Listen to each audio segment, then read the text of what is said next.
당당, 그 하나님의 능력으로 위풍당당이 아니라 신풍당당, 하나님의 능력으로 당당한 삶을 좀 살아가 보자. 시대에 당당한 예수 믿는 사람이 좀 되어보자. 어디에서 내가 예수 믿는 것을 숨기고 살지 말고 내가 예수 믿는 것이 얼마나 큰 힘이고 용기인지 모른다, 이런 마음을 가지고 오늘 함께 말씀을 나누고자 합니다. 한참 올림픽 가운데 있습니다. 좋은 소식도 들려옵니다. 생각지도 못했던 선수가 금메달을 땄다라는 소식이 들려오기도 하고, 이번에 금메달을 따지 않겠나라고 생각했던 선수가 따지 못하는 것을 보면서 참 마음 아프기도 하고, 이런저런 참 뉴스거리가 많은 올림픽의 시간들입니다. 올림픽에도 정신이 있다는 거 아시지요? 올림픽 정신이 있습니다. 근대 올림픽의 창시자 혹은 아버지라고 말하는 쿠베르탱이라고 하는 사람, 프랑스 사람입니다. 지금 이제 프랑스에서 올림픽 하고 있는데, 쿠베르탱이 올림픽 정신을 이렇게 말했습니다. 띄워주시지요? 올림픽 정신이란 뭐냐? 스포츠를 통해서 심신을 향상시키고 몸과 마음을 단련하는 겁니다. 그리고 문화와 국적 등 다양한 차이를 극복하여 우정을 쌓고요, 연대감을 만들고요, 페어플레이 정신을 가지고 평화롭게, 이게 아주 중요합니다. 평화롭고 더 나은 세계의 실현을 공헌하는 것이 바로 올림픽 정신이다, 그렇게 이야기했습니다. 국제올림픽위원회 IOC에서는 이것을 탁월함, 그리고 우정, 그리고 존중, 이렇게 표현하더군요. 탁월함, 우정, 존중, 이것이 바로 올림픽 정신이라 이야기합니다. 2021년 4월 13일자 경향신문의 기사 하나 소개시켜 드리려고 합니다.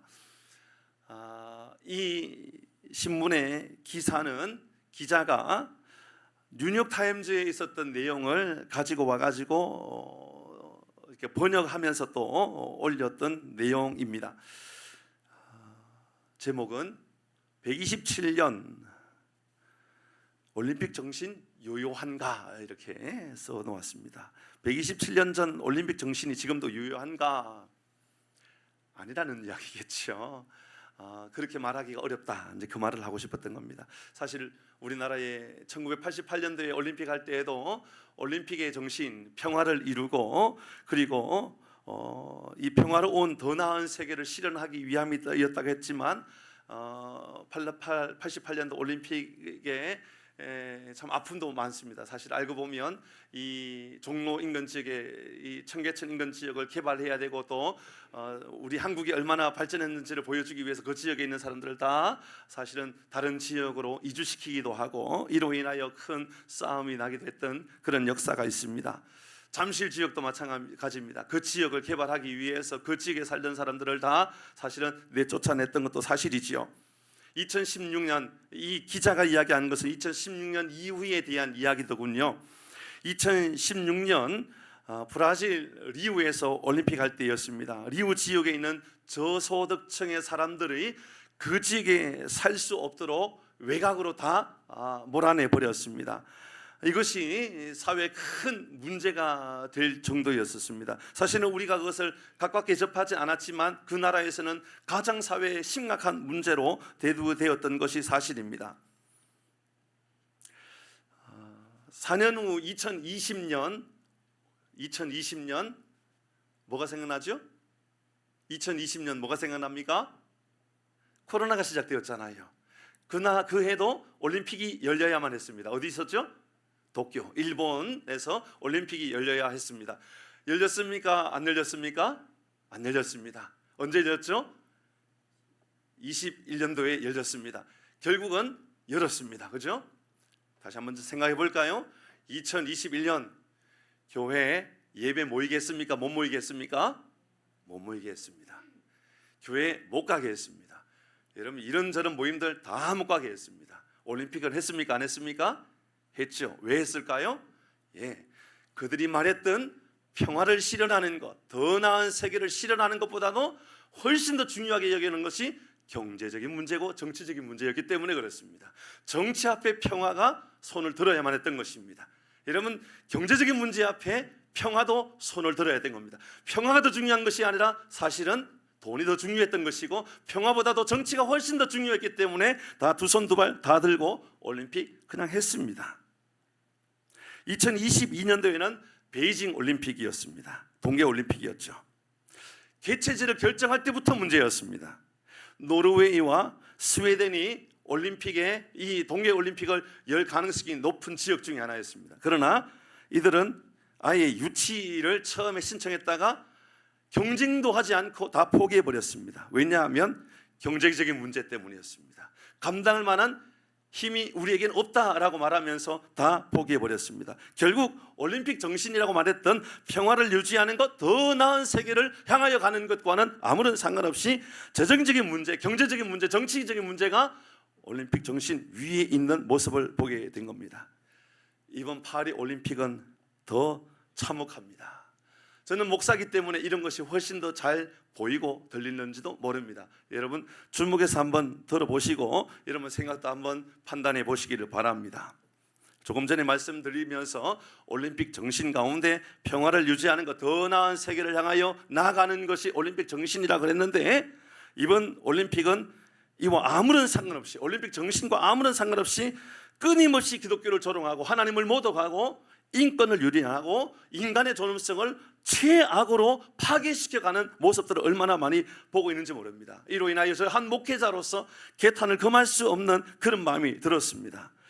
여러분 어떤 분들은 이 일을 매스컴을 통하여 본 일도 있을지 모릅니다. 제가 지금 이제 말씀드리려고 하는 것은 리폼드 투데이라고 하는 신문에 나오는 내용을 바탕으로 여러분께 안내해 드리고자 합니다. 한 4가지 정도의 이번 올림픽의 종교 탄압, 특별히 기독교 조롱, 종교 탄압이 아닙니다. 기독교 조롱에 대하여 여러분 미국에서나 혹은 또 다른 나라에서도 이 문제에 대해서 굉장히 강하게 어필했던 것이 사실이죠. 첫 번째는 전 세계 거의 한 절반 정도 되는 기독교인들의 분노를 금치 못하게 하는 최후의 만찬 패러디입니다. 여러분 보셨을 겁니다. 다시 그림을 한번 보도록 하겠습니다. 이런 그림입니다.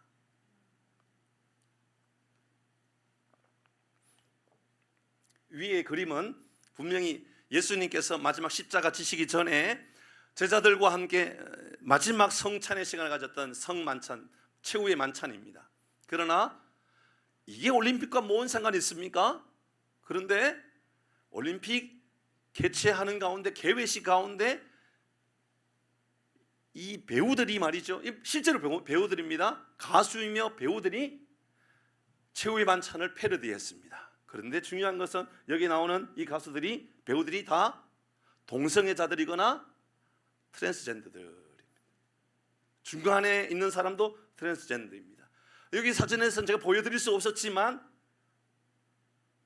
좀 참혹한 모습도 있습니다. 제가 참으로 이 공예배 시간에 말할 수 없는 참 부끄러운 이야기들도 있었습니다. 그리고 요 다음에 중간에서 한 배우가 나와서 노래를 부릅니다. 트랜스젠더 배우가 노래를 부르는데 노래의 제목은 벌거벗다입니다. 벌거벗어서 노래를 부르는 장면을 보여줍니다. 이게 올림픽의 평화와 무슨 상관이 있고 이게 인류의 발전과 무슨 상관이 있을까요?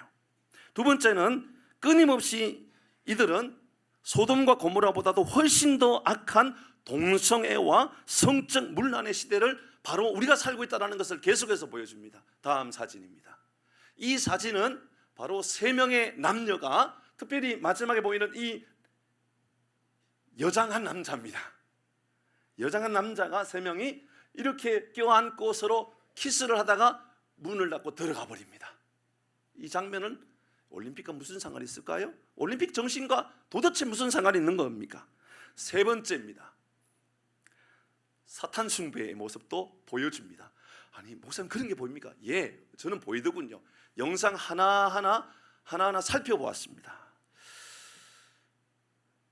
전에는 이런 올림픽을 진행하면서 설령 그런 일이 있어도 잘 보여주지 않았습니다. 그런데 이번에는요, 메인 무대에 보신 분이 계시는지 모르겠습니다.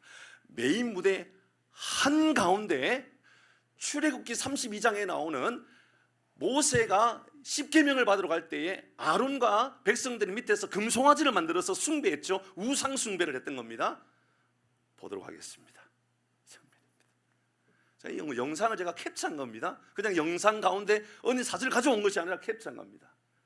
왜 저 무대의 중심에는 금송아지가 올라가 있어야 되는 걸까요? 이 올림픽과 평화와 기독교는 도대체 무슨 상관이 있기에 계속해서 이렇게 기독교를 모욕하고 기독교를 조롱하는 그런 모습을 보여주는 것일까요? 이것을 교황청이나 또 미국에서 어필을 했습니다. 이게 왜 이런 일을 했느냐, 왜 이렇게 기독교에 대해서 조롱하는 듯이 이렇게 했느냐. 이것이 그들에게 떳떳했다면 아마 그들은 분명히 이런저런 이유로 이것은 전혀 문제될 것이 없었다라고 이야기했을 것입니다. 그러나 그들은 바로 영상을 내리면서 사과했습니다. 실제 그렇게 했다라는 거예요. 그것은 거짓이 아니었다라는 거예요. 그렇게 만들었다라는 거예요. 그렇게 의도적으로 장을 만들었다라는 거죠. 여러분, 이 무대가 마지막 마무리되어 때 여러분 우리가 한 번쯤은 들어볼 본 사람도 있을, 아니 어떤 분들은 많이 알 수도 있는 노래입니다. 비틀즈 가운데 존 레논이 만들었던 노래 중에 이매진이라고 있죠. 이매진이란 이 이매진 노래를 불러요. 이 도대체 무슨 상관이 있을까요? 평화와 상관이 있을까요? 이매진 노래는 사탄의 노래 중에 하나라고 불려질 정도로 참 가사가 반기독교적인 노래입니다. 노래 시작은 이렇게 시작합니다. 여러분 혹시 천국이 없다고 상상해 보십시오. 그러면 지옥도 없을 것입니다. 이렇게 노래가 들어갑니다. 천국이 없다고 생각하십시오. 지옥도 없을 것입니다. 이 노래와 올림픽이 무슨 상관이 있는 걸까요? 계속해서 이 올림픽은 지금 이렇게 변화되어져 가고 있다라는 겁니다. 저는 이 올림픽을 보면서 우리가 가야 할 길에 대하여 묵상하게 되었습니다. 우리는 어떻게 가야 하고 우리는 어떤 삶을 살아가야 할 것인가? 우리가 가야 할 길은 도대체 뭘까? 여러분, 우리 사회도 우리 민족도 가야 할 길이 있는 겁니다. 가야 할 땅이 있죠. 자유민주주의를 향하여 가는, 우리 한국은 자유민주주의를 향하여 가는 나라입니다. 우리 교회도 가고자 하는 방향이 있습니다. 누누이 말씀드리고 또 말씀드리지만 우리가 가고자 하는 길은 예수의 제자 되어, 먼저 예수의 제자 되는 것이 우리가 가고자 하는 방향입니다. 두 번째는 세상에 소망 주는 겁니다. 여러분, 우리 동네에 이 마을에다가 여러분 냉장고 하나 설치하는 것도 이웃에게 소망을 주기 위함입니다. 우리가 이만큼 부자입니다, 우리 이만큼 잘 되고 있어요 라고 하는 부러움의 대상이 되는 것이 아니라, 그래도 이웃들에게 우리 교회가 여러분에게 소망이 좀 되고 싶고 좋은 우리가 방향을 제시하고 싶다라는 마음이 있기 때문에 우리 교회는 두 번째 예수의 제자 되어 세상에 소망을 주는 것, 이것을 두 번째 우리가 가야 할 길이라고 선포하고 있죠. 세 번째는 행복한 공동체가 되는 겁니다. 저는 우리 교회가 저뿐만 아니라 우리 모두가 함께 행복한 교회, 행복한 성도가 되실 수 있기를 바랍니다. 예수 잘 믿는 건 행복해야 됩니다. 예수 믿으면서 우울하고, 예수 믿으면서 화가 나고, 예수 믿으면서 답답하고, 예수 믿으면서 이러면 짜증나고, 예수 믿으면서 분노로 가득 차 있고, 그 예수 믿는 것에 올바른 삶은 아니지 않겠습니까? 아니지 않는 것 아니겠습니까? 저는 그렇게 생각합니다. 예수의 제자 된다면 세상에는 소망 주고 우리는 행복해야 된다. 그게 우리가 가야 할 길입니다. 오늘 본문은 우리가 나가야 할 방향, 우리가 나가야 할 땅에 대한 이야기입니다. 2절 같이 읽겠습니다. 오늘 본문의 2절입니다. 시작.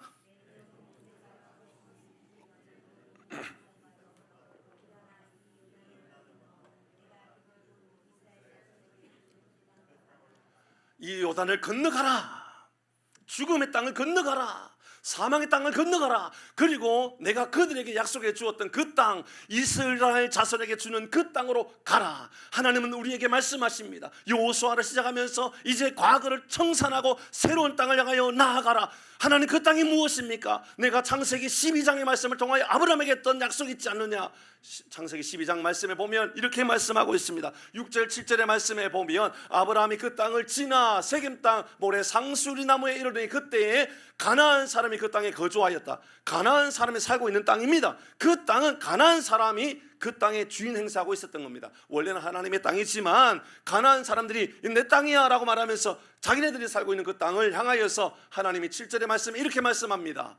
여호와께서 아브라함에게 나타나 이르시되 내가 이 땅을 내 자손에게 주리니, 하나님께서 주시겠다, 회복하겠다, 하나님께서 그 땅을 회복하겠다, 하나님이 다스리시는 땅을 주시겠다 말씀하시면서 자기에게 나타나신 여호와께 그가 그곳에서 제단을 쌓고 이제 예배의 땅으로, 하나님을 섬기는 땅으로 만들어 가겠다라고 말씀하셨습니다. 그 땅은 어디입니까? 그 땅은 한국입니까? 중국입니까? 미국입니까? 프랑스입니까? 그 땅은 어디입니까? 어떤 땅이, 어느 땅이 천국입니까? 노르웨이가 천국입니까? 노르웨이 참 좋은, 살기 좋은 나라라 그러는데 그 땅이면 좋은 땅입니까? 진짜 좋은 땅, 천국은 어디입니까? 그 땅은 어디에 있습니까? 이 땅을 바라보았던, 가나안을 바라보았던 정탐꾼의 이야기를 한번 생각해 보십시다. 여러분, 요수아와 갈렙은 그 땅을 바라보면서 이렇게 말합니다. 과연 그 땅은 아름다운 아름다운 땅입니다. 그렇게 말하면서 하나님께서 말씀하셨던 그 땅은 바로 젖과 꿀이 흐르는 그 땅입니다라고 요수아와 갈렙은 말했습니다. 그러나 12명의 정탐꾼 가운데 10명의 정탐꾼은 그렇게 말하지 않았습니다. 12명 중에 10명은요, 그 땅이 분명하게 어떻게 보였느냐면 그 땅에는 거인들이 살고 있는 땅입니다. 우리가 들어갈 땅이 아닙니다. 그 땅에 우리가 들어가게 되면 그들이 우리를 삼켜버릴 것입니다. 우리는 다 죽고 말 것입니다. 그 땅은 우리가 들어갈 땅이 절대로 아닙니다 라고 말하면서 그들을 볼 때 우리는 꼭 메뚜기 같습니다. 객관적으로 볼 때 2명의 이야기보다는 10명의 이야기가 맞습니다. 그러니 그 땅은 좋은 땅이 아니에요. 그 땅은 황폐한 땅이고, 그 땅은 기름진 땅도 아니고, 그 땅은 좋아 보이는 땅이 아닙니다. 그런데 어떻게 요수아와 갈렙이 볼 때는 그 땅이 아름다운 땅으로, 그 땅은 과연 젖과 꿀이 흐르는 땅으로 보였을까요? 저는 우리 모두가 마찬가지라고 생각합니다. 여러분, 우리 한국에 기독교인이 아무리 적다 할지라도, 여러분 100명 중에 1명밖에 기독교인이 없다 할지라도 그 사람들이 믿음의 눈으로 바라본다면, 하나님과 함께하고 하나님이 동행하시는 삶을 살아간다면 그의 마음 가운데 하나님의 나라가 이루어지게 되고 젖과 꿀이 흐르는 땅이 바로 내 삶에 임하게 된다라는 것을 깨닫게 되는 줄 믿습니다. 몇 명이 옳다 그르다가 문제가 아닙니다. 중요한 것은 내가 하나님의 나라를 내가 소유하고 내가 그렇게 보여지는 땅에 살고 있느냐가 진짜 중요하다, 그 말입니다. 오늘 본문의 말씀에 하나님께서 이제 그 땅을 향하여 나아가는 그들에게 강하고 담대하라고 말씀합니다. 만만치 않은 땅이 있기 때문에 그렇습니다. 세상이 만만치 않기 때문에 하나님 우리에게 강하고 담대하라고, 용기를 가져야 된다고, 세상이 만만치 않다라는 것을 네가 깨달아야 된다라고 우리에게 알려주고 있죠. 그래서 오늘 1절에서 9절까지 말씀을 보면 강하고 담대하라는 말이 계속 3번이나 나와요. 오늘 2번 이제 읽게 될 텐데요, 마지막까지 합치면 3번이나 강하고 담대하라, 강하고 담대하라, 이런 말씀 한번 읽어보도록 하죠. 7절 말씀입니다. 오늘 7절 같이 읽습니다. 시작. 오직 강하고 극히 담대하여 나의 종 모세가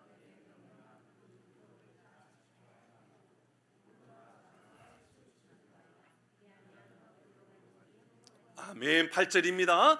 이 율법책을 내 입에서 떠나지 말게 하며 주의하라 그것을 묵상하여 그 안에 기록된 대로 다 지켜 행하라. 그리하면 내 길이 평탄하게 될 것이라 내가 형통하리라. 9절입니다. 또 반복해서 나옵니다. 시작. 내가 내게 명령한 것이 아니냐. 강하고 담대하라. 두려워하지 말며 놀라지 말라. 내가 어디로 가든지 내 하나님 여호와가 너와 함께 하시니라. 그렇습니다. 그 땅은 두려움의 땅일 것이고 우리가 바라보고 나아가야 할 땅은 끊임없이 평화의 정신과는 아무런 상관없이 그는 더 악한 땅으로 나가고 있을는지도 모릅니다. 근데 우리는 그 땅을 어떻게 바라볼 것인가? 이 세상에 하나님이 나와 함께 하시고 하나님이 내 편이 되어주시고 그 마음의 믿음의 고백을 가지고 살아간다면 우리는 9절의 말씀처럼 담대하라, 두려워하지 말라, 강하라 라고 말씀하시면서 네가 어디로 가든지 너와 함께 하겠다, 이 고백이 바로 우리에게 주시는 하나님의 약속의 말씀인 줄 믿습니다. 사랑하는 교회 여러분, 그러면 우리가 강하고 담대하게 살아가기 위하여 우리가 어떻게 하면 될까요? 먼저 7절의 말씀을 다시 한번 더 돌아봅니다. 7절의 말씀을 보니까 오직 강하고 극히 담대하여 나의 종 모세가 내게 명령한 그 율법 말씀을 다 지켜 행하고, 그 다음에 됐습니다. 우로나 좌우로나 치우치지 않는 것을 우리에게 알려줍니다. 저는 우리의 마음이 우로나 좌우로나 이렇게 쉽게 막 흔들리고 이러지 않았으면 좋겠어요. 감정에 너무 쉽게 흔들려버리고, 때로는 이렇게 말하면 이렇게 흔들려버리고, 저렇게 말하면 저렇게 흔들려버리고, 이런 정부가 말하면 이런 정부에 흔들려버리고, 저런 정부가 저렇게 흔들려버리고, 이렇게 세상 사람들이 말하면 저렇게 움직여버리고, 또 뭐 여기 가면 뭐 부자 된다면 그 뭐 흔들려 가버리고, 장사하는 사람이 이거 하면 잘 된다, 저거 하면 잘 된다, 여기에 흔들리고 저렇게 흔들려버리고. 저는 여러분의 삶의 기준이 잘 세워져 있는 삶을 살아갈 수 있기를 바랍니다. 흔들리지 마세요. 기준이 좀 잘 세워졌으면 좋겠어요. 말씀은 우리의 삶의 기준을 세워주는 것과 똑같은 거예요. 좌로나 우로나 치우치지 않는 삶을 살려고 애를 쓰는 것이지요. 성경은요 우리에게 방향을 제시해 주는 겁니다. 우리의 경험이나 생각이나 학문에 여러분 우리가 의지하고 살아가는 것이 아니라 우리가 의지하고 나가야 할 방향, 그게 말씀이라는 것을 우리에게 알려주는 겁니다. 그래서 베드로가 예수님을 만났을 때 처음으로 했던 말이 뭐예요? 말씀에 의지하여 그물을 던지겠습니다 그랬어요. 예수님 처음 만나면요, 예수님을 알게 되면요, 우리가 하게 되는 첫 고백은요, 흔들리지 않고 말씀에 의지하는 거예요. 말씀을 의지하지 않았다면 베드로는 어떻게 됐을까요? 예수님에게 이렇게 말했을 거예요. 무슨 말입니까? 이 새벽에 깊은 데서 그물을 던진다고요?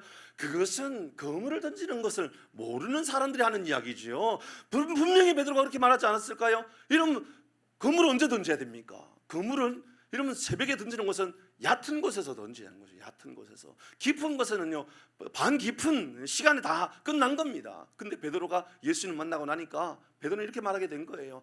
예수님의 말씀에 의지하여 내가 그물을 던지게 되겠다. 사랑하는 성도 여러분, 세상의 말이 너무 잘 들리는 사람이 아니라 하나님의 말씀이 잘 들리는 우리 모두가 되기를 바랍니다. 좌로나 우로나 치우치지 않는 건 바로 그런 삶을 살아가는 겁니다. 그게 형통이라고 믿는 거예요. 그게 오늘 성경은요, 좌로나 우로나 치우치지 말라, 그리하면 어디로 가든지 형통하리라. 잘 보세요. 잘 되는 게 형통이 아니에요. 그냥 건강한 게 형통이 아니라고요. 부자 된 게 형통이 아니라고요. 우리는 부자 된 게 형통이라고 말하거든요. 이러면 대박 나면 형통이라고 말을 해요. 대박 식당이 얼마나 많은지 몰라요. 제가 알고 있는 대박 식당도 여러 군데 있어요.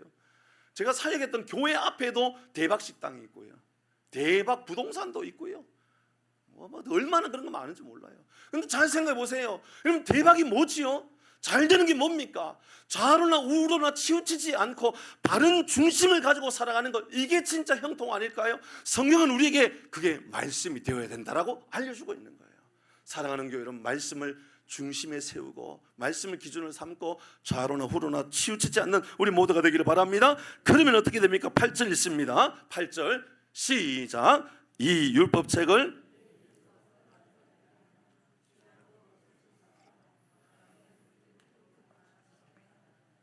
그리하면 내 길이 평탄하게 될 것이며 내가 형통하리라. 입에서 떠나지 말게 하라고 이야기하고 있습니다.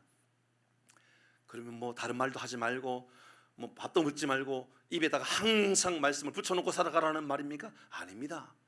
여러분, 이것은 내 입에서 떠나지 말게 하며라고 하는 것은요, 바디 메모리가 되도록 하라는 거예요. 몸으로 이것을 기억하게끔 하는 거예요. 몸이. 말씀이요, 내 삶을 자꾸 기억하도록 만들어가는 거예요. 때로는 어떤 힘든 일이 있으면 누구 찾아가 볼까? 어떻게 해볼까? 세상에 여러 가지 고민하게 살아가는 거, 그게 아니고 어떤 문제가 생겼을 때 하나님 말씀이 자꾸 기억나는 거예요.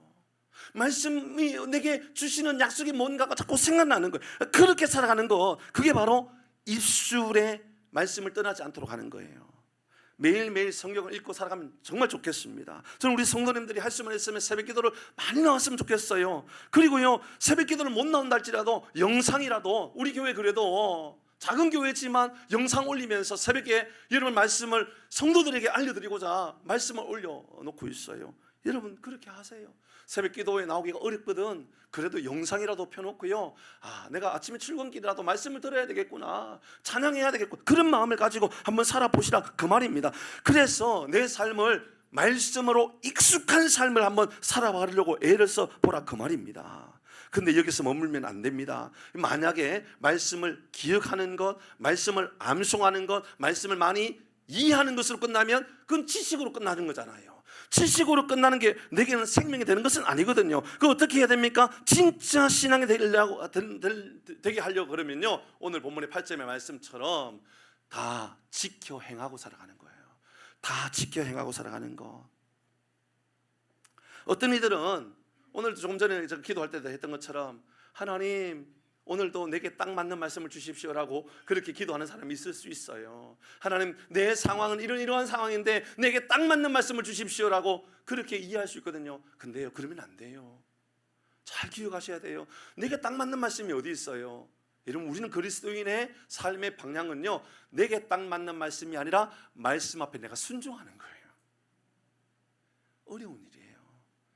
자꾸만 우리는 내게 맞는 말씀을 찾으려고 그래요. 그래서 말씀을 들으면서 내게 안 맞으면 이 말씀은 누구에게 주시는 말씀일까? 이런 생각을 가진단 말이에요. 그래서 이 말씀은 우리 유 장로님에게 주시는 말씀인가? 우리 이 장로님에게 주시는 말씀인가? 이런 생각을 가진단 말이에요. 그런 생각을 가지면 안 된다고요. 저에게도 마찬가지일 거예요. 제가 이 말씀을 묵상하고 준비하면서 여러분에게 주려고 하는 말씀이라고 제가 생각했을까요? 아니요. 이 말씀은 내게 주시는 말씀이라고, 김 목사에게 주시는 말씀이라고, 내가 이 말씀을 지켜야 된다라고, 하나님 나에게 주시는 말씀이라고 제가 이해하고 묵상하고 적용한 거예요. 여러분에게도 마찬가지인 거예요. 여러분에게 필요한 말씀 찾으려고 하지 마시고 말씀 앞에 순종하려고 하는 믿음의 결단이 있기를 바랍니다. 다 지켜 행하라고 하는 것은 이런 말씀을 선택하지 말라고요. 때로는 말씀이 우리에게 회초리가 될 때도 있을 거예요. 책망할 때도 있을 거예요. 어떤 분은 그렇게 말씀해요. 그래도 일주일 동안 고생하고 수고한 성도들 주님 앞에 나와서 말씀 듣는데 위로의 말씀을 주셔야지. 예, 어떤 일은 그게 위로가 되기도 하지만 어떤 일은요, 회초리와 같은 말씀이 우리에게 위로가 되기도 한다고 말입니다. 사랑하는 교회 여러분, 다 지켜 행하는 것이 여러분에게 형통이 되기를 바랍니다.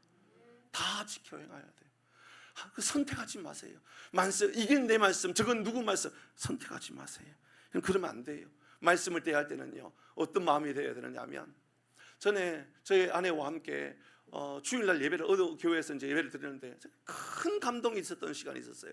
전에 한 말씀을 드렸던 것 같은데, 뭐냐면, 자 이제 하나님 말씀을 봉독하십시다. 말씀 읽는데 모든 성도들이 다 일어나더라고요. 그리고 누군가 말씀을 읽는데 다 일어나가지고 말씀을 읽고 말씀을 듣고 하는데요, 이게 그냥 감동이 되더라고요. 저게 감동이 된 거예요. 그래서 장로님에게도 제가, 장로님 언젠가는 우리 교회도 말씀을 읽는 시간에는 다 일어서서 말씀을 받들어 읽는 시간을 가지십시다. 제가 그럴지도 모르겠다고 말씀드렸어요. 감동이 되더라고요. 말씀을 그냥 듣는데, 그냥 말씀 본문의 말씀을 펴서 읽어주는데 다 일어나서 읽고 듣는 거예요. 말씀이 있죠. 그 말씀이 느헤미야 8장에 그 말씀이 나오잖아요.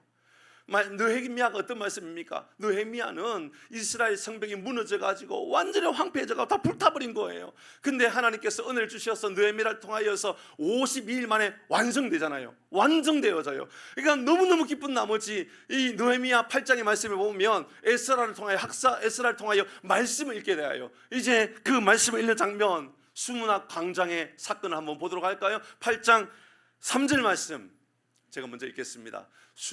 수문 앞 광장에서 새벽부터 정오까지, 언제부터라고요? 새벽부터 정오까지 남자나 여자나 알아들을 만한 모든 사람들이 성경을 읽고 있습니다. 뭇 백성이 그 율법책의 귀를 기울입니다. 말씀을 이제 듣는 겁니다. 그냥 읽고 듣는 거예요. 네, 5절 말씀을 볼까요? 여러분 읽어주십니다. 5절 시작.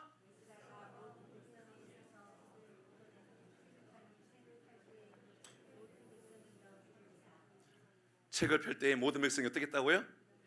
일어섰어요. 하나님의 말씀으로 다 받겠다 그 말입니다. 그 다 일어선 거예요. 6절 말씀, 그래서 이렇게 이야기하고 있죠. 에스라가 위대하신 하나님의 여호와를 송축하며 모든 백성이 손을 들어 아멘 아멘 하고 응답하고 몸을 굽혀 얼굴을 땅에 대고 여호와께 경배했다. 이런 바짝 엎드리는 시간. 말씀이라면 아멘 하겠다라는, 말씀이라면 내가 순종하겠다라는, 이런 진짜 예배는요 이런 겁니다. 진짜 예배는 내게 뭐 필요한 말씀이 뭔가 그거 찾는 게 아니라 어떤 말씀이라도 바짝 엎드리는 거야. 바짝 엎드리는 거야. 그래서 내가 말씀한 대로 살아보겠다라고 몸부림치는 거예요.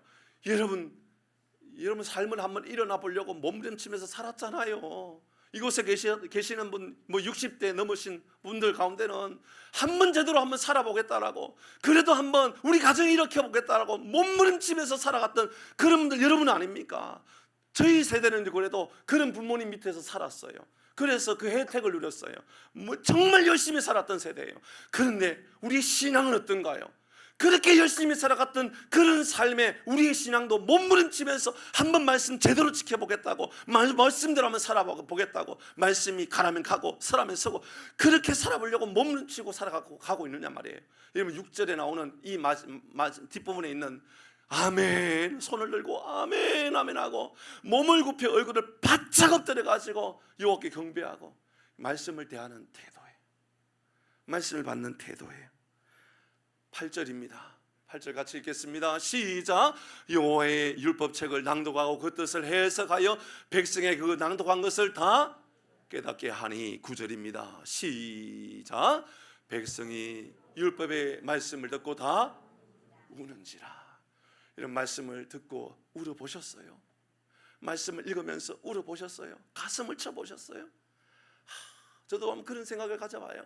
말씀이 내 마음을 내 삶을 움직이면서 그래 내가 이 모양 이 꼴밖에 안 되는구나 가슴을 치면서 울어봤던 기억들이 참 저에게 많았던 것 같아요. 사랑하는 교회 여러분, 말씀을 대할 때 말씀 때문에 울어보셨어요? 삶의 고단함 때문에 울어보고 건강의 연약함 때문에 울어보고 그런데 내 믿음 때문에 울어보셨냔 말이에요. 내 믿음 잘 지켜보겠다라고 하나님 내가 목숨 걸고 믿음 지키려고 애를 쓰는데 너무너무 힘들어요 라고 그렇게 울어보셨냔 말이에요. 근데 오늘 성경은 우리에게 좌로나 우로나 치우치지 않고 입에 말씀을 붙이고 행하고 살아가려고 몸부림치는 그 모습을 어떻게 표현하고 있느냐 하면 말씀 앞에 일어서고 말씀을 듣고는 바짝 엎드려서 내가 순종하겠다라고 그렇게 살아갔더니 그 말씀을 듣는 순간 눈물이 절로 날 수밖에 없다라는 거예요. 사랑하는 성도 여러분, 말씀이 여러분의 삶을 이길 수 있기를 바랍니다. 말씀이 여러분의 삶을 좀 이겼으면 좋겠어요. 어떤 상황에서도 말씀을 내 삶을 좀 이기게 해주십시오. 말씀을 정리해 보면 어떻게 강하고 담대해질 수 있습니까? 좌로나 우로나 치우치지 않아요. 입에서 떠나지 않고 말씀을 생활 안에 두는 거예요. 기록된 것을 다 지키는 거예요. 근데 마지막으로 중요한 것 단어를 찾아봐야 할 게 있어요. 7절 말씀에 보면 이렇게 말하고 있어요. 자, 보시기를 바랍니다. 7절 말씀, 그리하면이라고 말하고 있어요. 그리하면 어디로 가든지 형통하리라. 8절 말씀에도 그리하면 내 길이 평탄하게 될 것이라. 내가 형통하리라. 중요한 건 그리하면이에요. 형통이 문제가 아니에요. 평탄함이 문제가 아니에요. 그리하면이 있느냐가 문제인 거예요. 그리하면 말씀의 중심을 두고 살아가면 그리하면이에요. 여러분, 저는 우리 모든 교우들이 사회의 법보다, 사회 질서보다 하나님의 법을 더 위에 두고 살아갈 수 있기를 바랍니다. 사회의 법이 이렇다 저렇다 해도, 사회 질서가 이렇다 저렇다 해도 하나님의 법이 그 위에 있고 하나님의 법이 내 삶을 움직이게 하는 것이다 라고 고백하는 것, 이게 진짜 우리의 믿음의 고백이 되어야 한다 그 말입니다. 그래서 말씀의 법은 영원히 변하지 않는 것이라고 우리에게 알려주고 있지 않습니까? 디모데후서 3장 14절 같이 읽어봅니다. 같이 합니다. 시작. 그러나 너는 배우고 확신한 일에 거하라. 내가 내게 누구에게서 배운 것을 알며 15절입니다. 또 어려서부터 성경을 알아나니 성경이 능히 너로 하여금 그리스도 예수 안에 있는 믿음으로 말미암아 구원에 이르게 하는 지혜가 있느니라. 16절입니다. 모든 성경은 하나님의 감동으로 된 것으로 교훈과 책망과 바른 계함과 의로 교육하기에 유익하다. 책망도 있는 거예요. 교훈도 있고 바르게 함도 있고 의로 교육, 어떻게 살아갈 방향을 가르쳐 주는 게 하나님의 말씀이다. 이 말씀이 우리가 어떤 능력을 줍니까? 17절입니다. 시작. 이는 하나님의 사람으로 온전하게 하며 모든 선한 일을 행할 능력을 갖추게 하려 함이라. 사랑하는 성도 여러분, 말씀이 아닌 경험이나 기적이나 이적 이런 거 바라보고 살지 마세요. 이거는요 흔들리기 쉬운 거예요. 제가 아는 사람 중에도요 이적을 바라보고 신앙생활하는 사람이 있어요. 기적을 바라보고 신앙생활하는 사람이 있어요. 물론 여러분의 기도로 우리의 삶에 하나님께서 신비롭고 놀라운 것을 행하실 수 있는 능력이 반드시 있다는 것을 제가 알아요. 또 저도 경험했고요. 하나님께서 이 신비로운 경험들을 알려주시는 일들도 참 많아요. 여러분, 제가 부족한 사람인데요, 저같이 부족한 사람인데 6년 동안 루마티즘으로요 일어나지도 못했던 고등학생이 있었어요. 안수하고 기도해줬는데요 루마티즘이 다 나았어요. 신비롭잖아요. 저같이 부족한 사람들이요 그런 능력도 하나님께서 주실 때가 있더라고요. 근데 그때가 제가 목사 때도 아니에요. 교육전도자 때, 나이는 27살 때. 어디 가서 제가 이야기하고 다녔을까요? 못하고 다녔을까요? 못하고 다녔어요. 왜요? 교만하다는 얘기 들을까 봐 말도 못하고. 하지만 그런 능력 하나님께서 보여주시게 돼. 그런데요 그거 쫓지 마세요. 우리가 쫓아야 할 것은 기적이 아니라, 우리가 쫓아야 할 것은 신비로움이 아니라 하나님 말씀이라는 것을 가르쳐 주는 거예요. 강하고 담대한 삶을 살아가는 방법은요 기적에 있는 게 아니라 말씀에 있는 거예요. 말씀. 이런 말씀을 중심에 두고 살아가면 흔들리지 않는 줄 믿으시기를 바랍니다. 마태복음 28장 20절 읽고 마칠까요? 같이 합니다. 시작. 내가 너에게 분부한 모든 것을 가르쳐 지키게 하라. 볼지어다 내가 세상 끝날까지 너희와 항상 함께 있으리라 하시니라. 아멘. 하나님 우리와 마지막 끝날까지 함께 하시는 방법이 있어요.